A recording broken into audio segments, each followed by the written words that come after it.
te Kawerau a Maki, rātou ko hā kina Waitākere e tū kotahi ana, ki te whakatū ara hikoi e mau taringa oro ai te tangata, kia rongo i ngā kōrero me ngā pūrākau e pāna ki ngā wāhi hirahira hurinua i te rohe o Waitākere. Kei o mai o hapānapa tēnei pūrongo. He koe e whakahono ana i ngā uri ki o rātou whenua.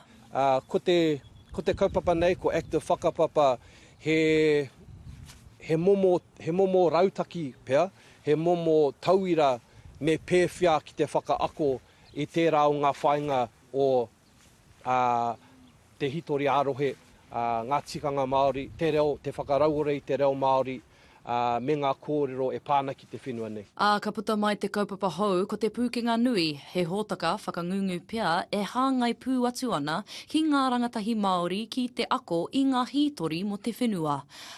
Ki te whakapakeri hoki i o rātou pūkenga e pai ake ai te whakatūtuki i o rātou whāinga.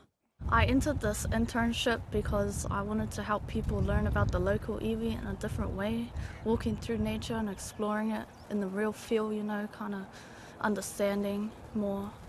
Mōhiotia ana rātou te hitori Pākehā, nā reira tainua mai ki tēnei wā, ka whakaako i a rātou ki ngā tauira i ngā kura ki ngā hitori Pākehā.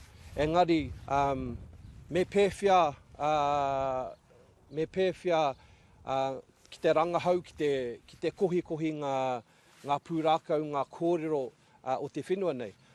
Kaore rātou e mohio. Ko te rautaki mō te pūkenga nui, ko te whakamana i ngā rangatahi kia tū rangatira ai i tēnei ao.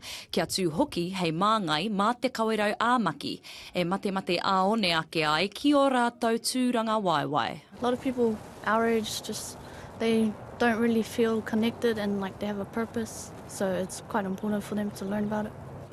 Hoki atu ki ngā tino ngako o te ao Māori, ko Papa Tūnuku, ko Rangi Nui, te taiao, te moana, e rā whakaro, no reira, mo te ao katoa, mo ngā uri katoa, o te ao, o te motu, kare kore, ka nau mai ngā iwi katoa, ki te mahi i ēnei o ngā mahi. Kei te hauauru o Tāmaki Makaurau, te kaupapa e whakahaerehia ana. Ko te tūmana ko te iwi, ko ēnei rangatahi ka whakarangatira i te mana motuhake o rātou whakapapa ki o rātou whenua. Mai o hapānapa, te ao mārama.